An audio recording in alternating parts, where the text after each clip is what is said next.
Hey everyone, this is Kevin from thechesswebsite.com. Today we're continuing our coverage of the 2018 World Chess Championships in London between the champion Magnus Carlsen from Norway against the American Fabiano Caruana.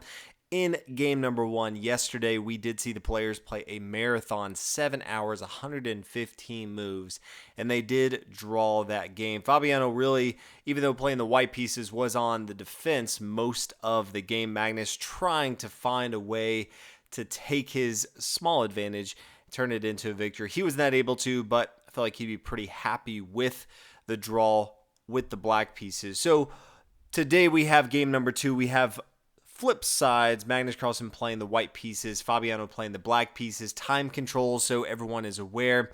If you didn't watch the first video, 100 minutes for the first 40 moves. Every time you make a move, you do get 30 seconds added.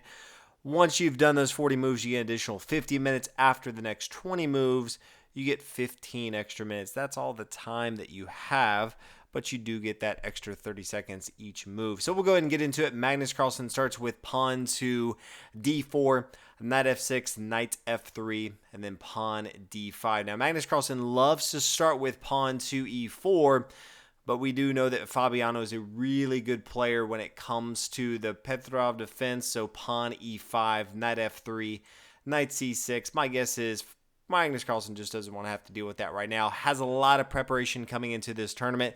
He feels pretty confident with playing pawn to d4. So after knight f3 and pawn d5, we see pawn c4. This is the queen's gambit here. Fabiano decides to decline that. Pawn to e6. Knight c3, bishop e7, bishop to f4. So Magnus Carlsen doesn't go down the main lines. From here, we're used to seeing pawn g3, fianchetto on to the king side of the board, or maybe queen to b3, just solidifying this light square diagonal here. Or you could see just pawn takes on d5, another fine possibility. Even bishop to g5. If you want to get the bishop, you do want to get outside the pawn chain before pawn to e3. Bishop to f4, completely fine, just not as common as some of the other moves. Castle on the king side, pawn to e3, pawn c5, and then the pawns do take here. Bishop takes on c5, so controlling the dark squares in the center of the board. Queen c2, just continuing development here. Knight c6, development as well. Pawn a3, recognizing that the knight could easily come down to b4. Put a lot of pressure on white. So wants to make sure that he stops that right there. Queen down to a5, pinning down this knight to the king. This knight's not going to move too much. Does have to be aware that if the pawn were to come down here, he does need to make sure he keeps this pawn here on e3 to stop this. Doesn't want to have to force his knight to move because it can't right now being pinned down. He would lose that material. So this is something to think about for Magnus Carlsen. He plays rook to d1, and now this is where things get interesting. Fabiano plays the move rook to d8. Now, if you look at it, it doesn't look that crazy, just moving the rook over here. He's already castled, not going to really do much with his bishop. More than likely, he's going to be playing something pawn to b6, bishop here to b7 at some point. Get that involved. Bishop here to d7, not the move he's looking to do. But Magnus Carlsen was perplexed after this move. He had spent not more than 15 seconds on his other moves. Every now and then may take 30 seconds, but just blazing through his moves, and took 17 minutes on this particular position. Even from his own Twitter, the play Magnus Carlsen said that this move really had him confused, was not prepared for it. He had never played against this variation in the opening, and as he studied, Magnus Carlsen after the game said he just was not prepared for this at all. Hadn't seen any games where this even came up. He had seen bishop coming back here to e7 as one option, has also seen rook to e8. He did not think that rook to d8 was even a natural move. So he said after the game he was going to go look over this with his team and see why would Fabiano even come up with this. Is this a new novel move this is a new theory that people need to think about, or was this something that probably wasn't the best move? He's just trying to catch Magnus Carlsen off guard. That's exactly what he did though.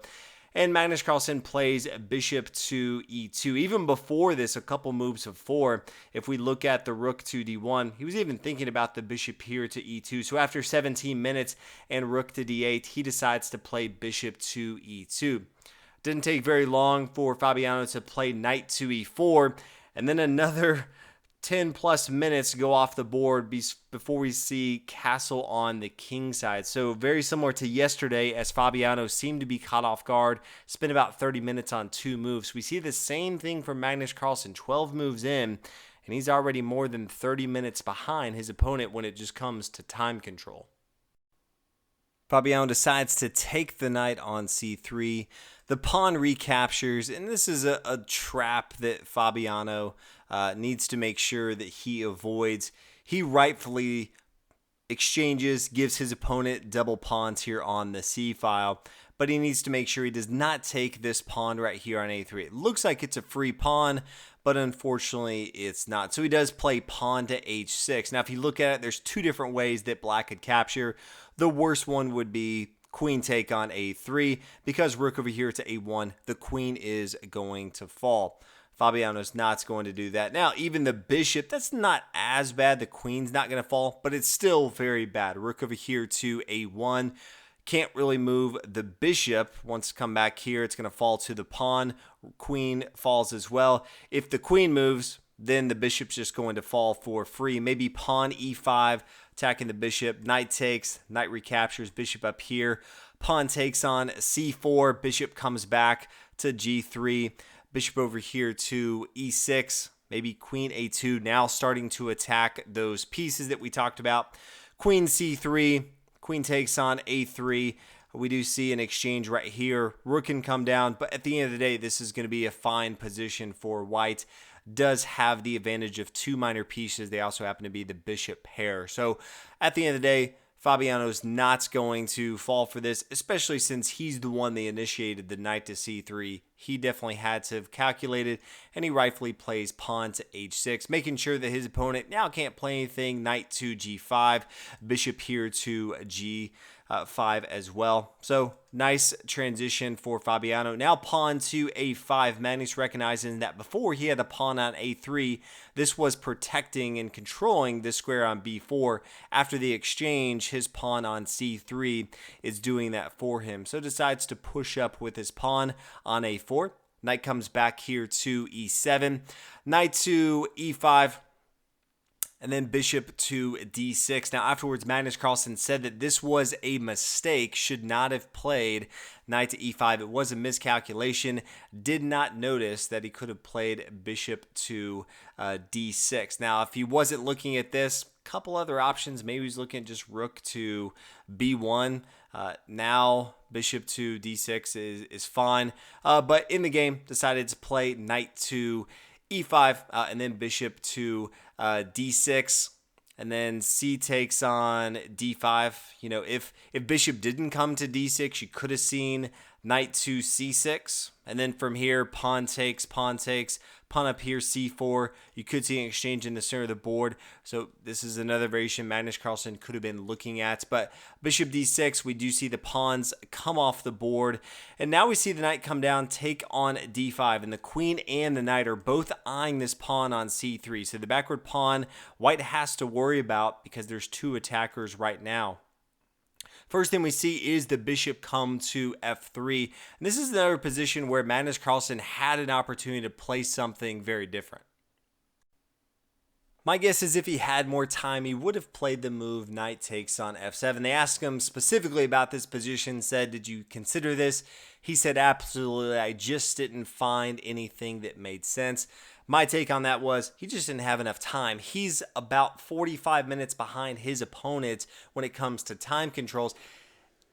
It's going to take him another 15-20 minutes to really analyze all the nuances of this position. He just doesn't have that time right now, so he didn't play this, but we can go ahead and analyze it ourselves, as I'm sure he will be doing with his team later on after the match. But the king takes here on f7, bishop takes d6, rook takes d6, bishop up here to h5, and this starts to put pressure on Fabiano as far as how he defends this correctly.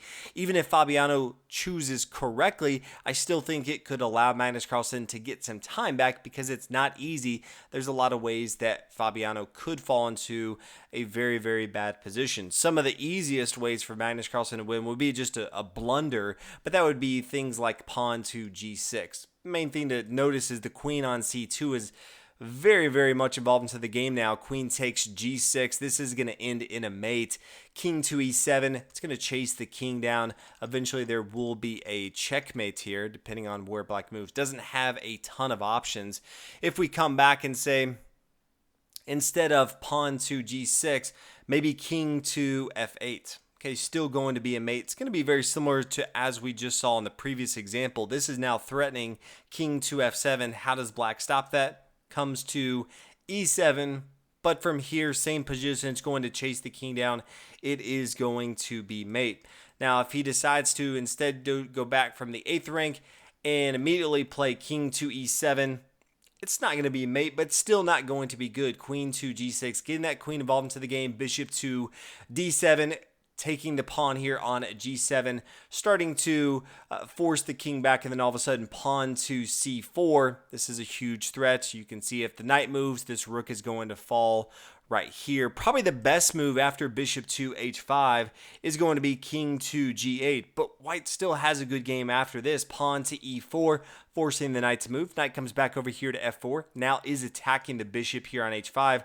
White has to worry about that, but can take the rook here first on d6. Queen takes, rook up here, d8 check after the king moves.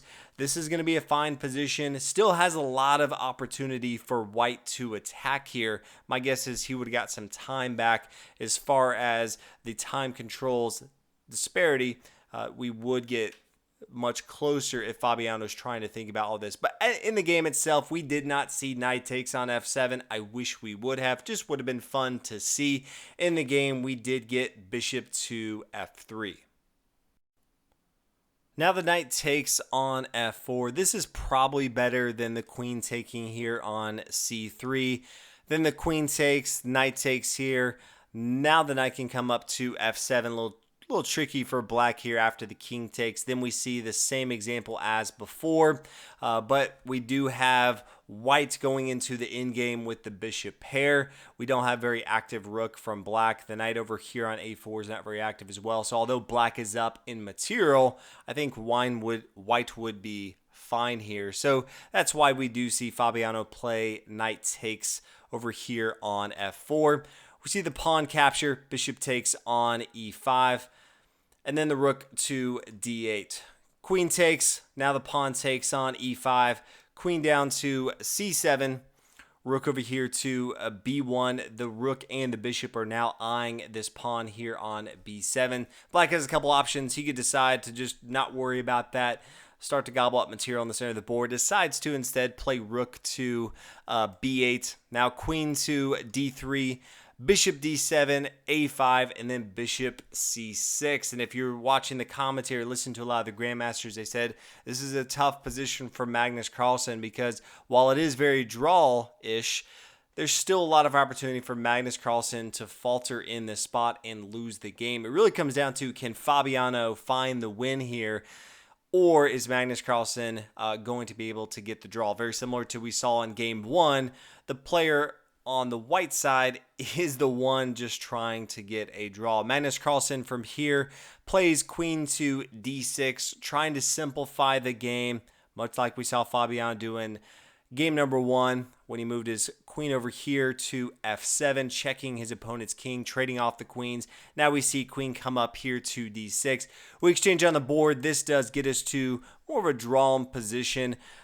Double pawns on the f-file, definitely going into the endgame, not as good for Magnus Carlsen, but this is a theoretical drawn game.